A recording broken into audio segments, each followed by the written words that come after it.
Welcome to the Discourse Analyzer AI Toolkit, where articles come alive.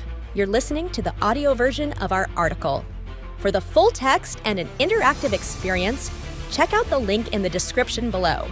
Interact with any selection using our AI assistant to enhance your understanding. Let's explore.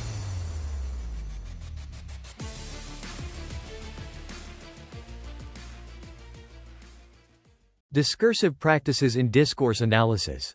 Discursive practices refer to the ways in which language is used in specific social contexts to perform actions, construct identities, and shape social realities. In discourse analysis, examining discursive practices involves analyzing how language is employed within particular communities, institutions, or social groups to achieve specific effects, such as asserting power, building relationships, or creating meaning. These practices are not just about the content of communication but also about the processes and conventions that govern how communication takes place. 1. Key concepts of discursive practices in discourse analysis. Social construction of reality. Language as a constructive force. One of the foundational ideas in discourse analysis is that language does not merely reflect reality but actively constructs it.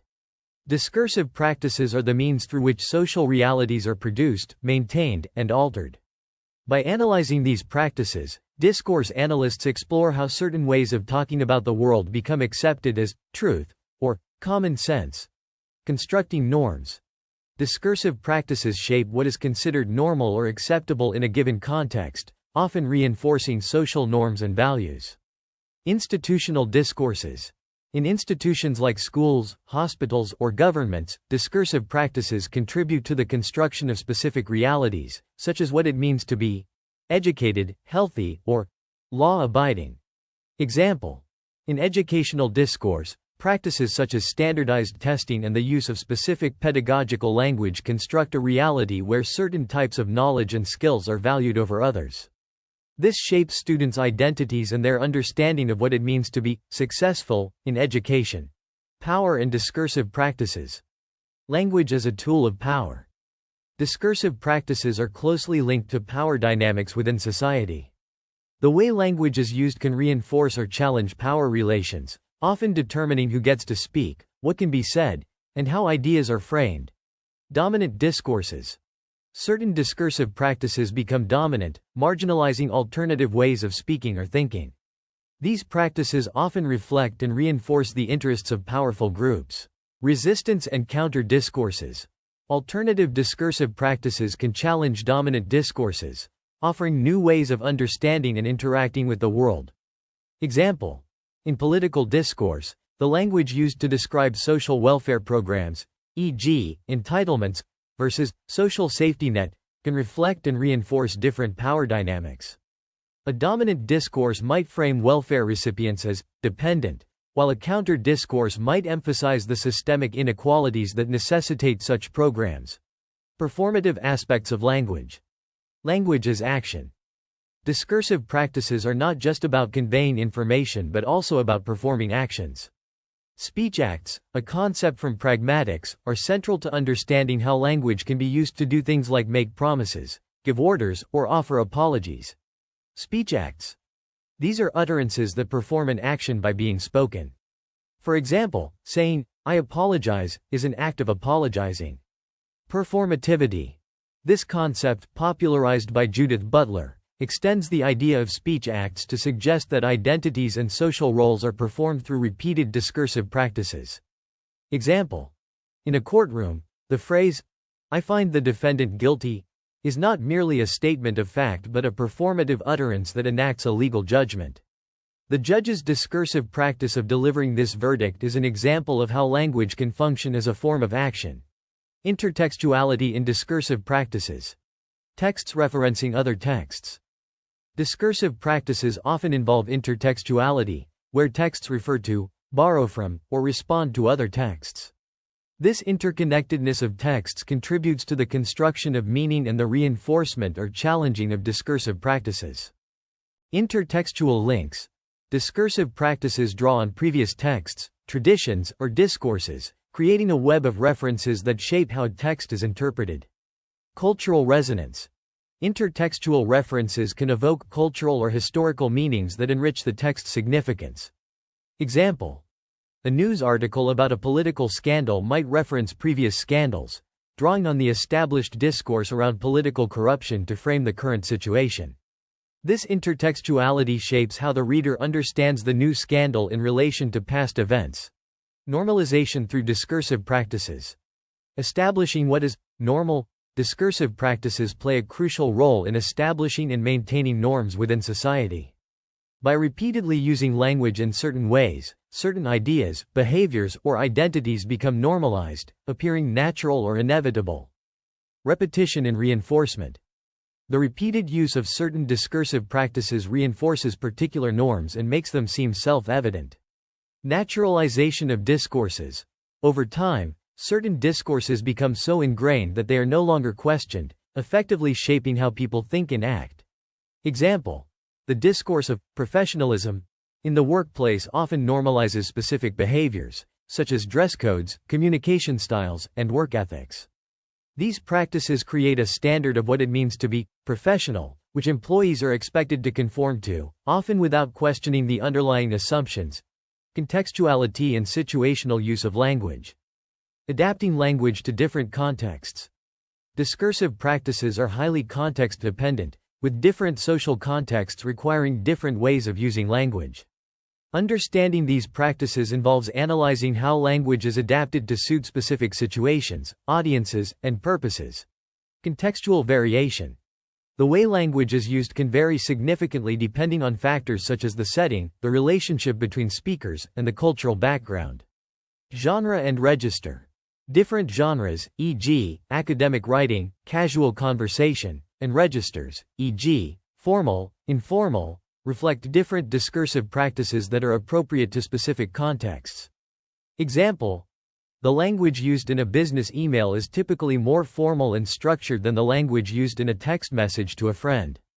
These differences reflect the discursive practices associated with different contexts and the expectations of the participants in each setting. Point 2. Examples of discursive practices in various contexts. Example 1. Discursive practices in education. In educational settings, discursive practices shape how knowledge is constructed, how students are evaluated, and how teaching and learning are understood. Classroom discourse. The way teachers ask questions, provide feedback, and structure lessons reflects discursive practices that shape the learning environment. For example, the practice of calling on students who raise their hands reinforces norms of participation and order in the classroom. Academic writing. The conventions of academic writing, such as the use of citations and formal language, are discursive practices that establish what is considered valid knowledge and how it should be communicated. Example 2. Discursive practices in the media. Media discursive practices influence how events are reported, how public opinion is shaped, and how social issues are framed. Framing. The practice of framing in media involves presenting information in a way that highlights certain aspects while downplaying others. For example, a news report might frame a protest as violent or peaceful, influencing how the public perceives the event. Headline writing.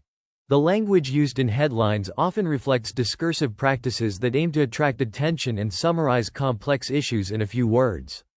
This practice can shape readers' interpretations before they even engage with the full article. Example 3. Discursive practices in politics. In political discourse, discursive practices are used to construct narratives, mobilize support, and legitimize policies. Rhetorical strategies.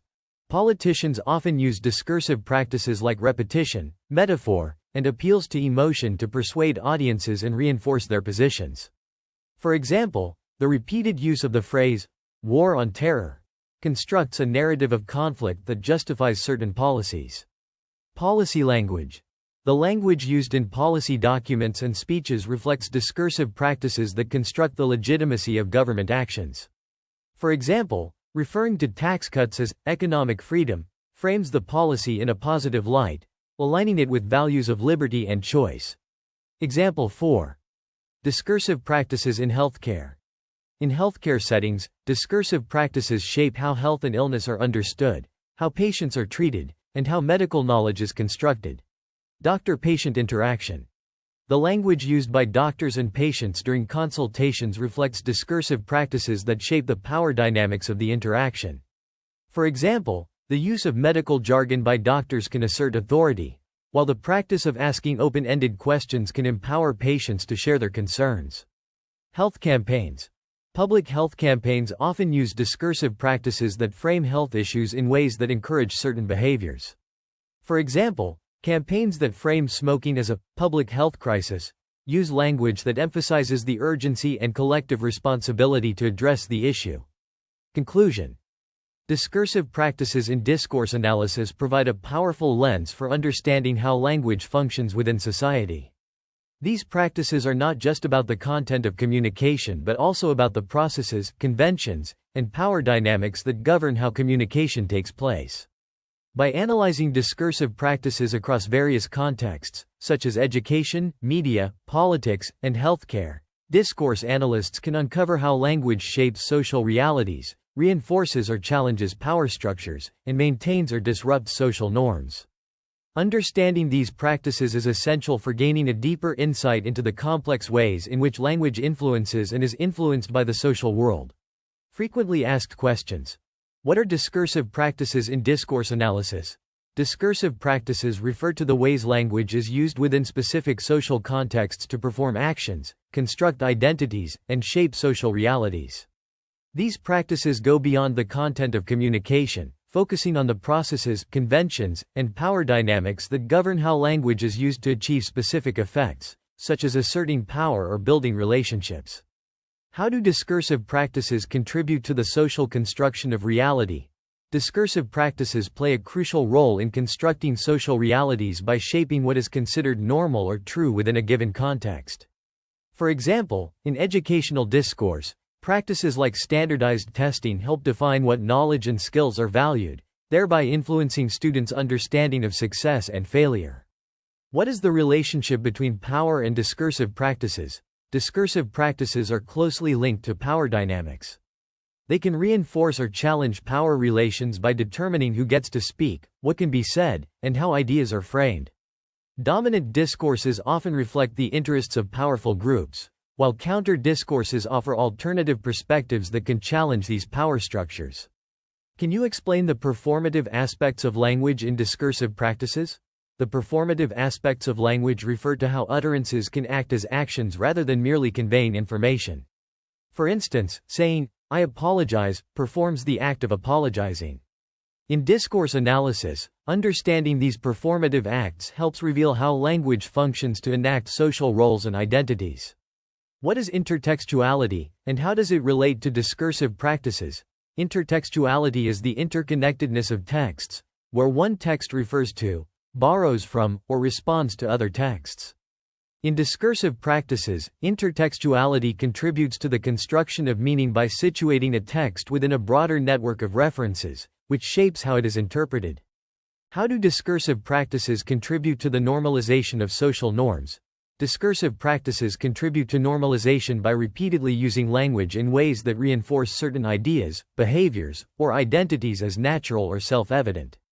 Over time, these practices become ingrained in society, shaping perceptions of what is normal or acceptable without being questioned.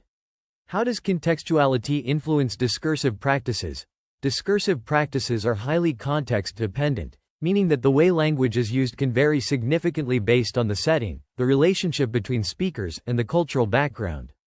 Different contexts require different genres, registers, and styles of language use, reflecting the situational needs and expectations. Can you provide an example of discursive practices in education?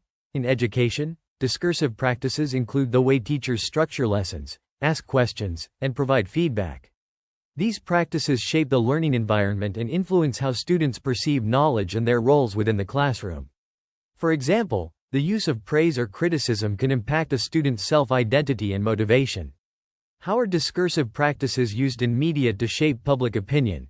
Media discursive practices, such as framing, headline writing, and the selection of sources, play a significant role in shaping how events and issues are perceived by the public. For example, framing a protest as violent versus peaceful can influence public opinion and policy responses. How do discursive practices function in political discourse? In politics, discursive practices are used to construct narratives, mobilize support, and legitimize policies. Politicians use rhetorical strategies like repetition, metaphor, and appeals to emotion to persuade audiences and reinforce their positions. For example, referring to tax cuts as economic freedom frames the policy positively, aligning it with values of liberty. How do discursive practices influence doctor-patient interactions in healthcare? In healthcare, discursive practices shape the power dynamics between doctors and patients.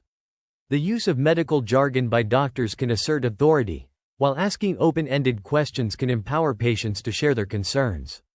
These practices influence the quality of care and the patient's experience in the healthcare setting. Why is understanding discursive practices important in discourse analysis? Understanding discursive practices is essential in discourse analysis because it provides insights into how language shapes social realities, reinforces or challenges power structures, and maintains or disrupts social norms. By examining these practices, analysts can uncover the deeper, often hidden, ways in which language influences society and individual identities. How can discursive practices be used to challenge dominant discourses? Discursive practices can challenge dominant discourses by introducing counter-discourses that offer alternative ways of speaking, thinking, and understanding the world. These practices can subvert established norms and power structures, creating space for marginalized voices and perspectives. For example, social movements often use discursive practices to redefine concepts like justice or equality, challenging the dominant narratives that perpetuate inequality.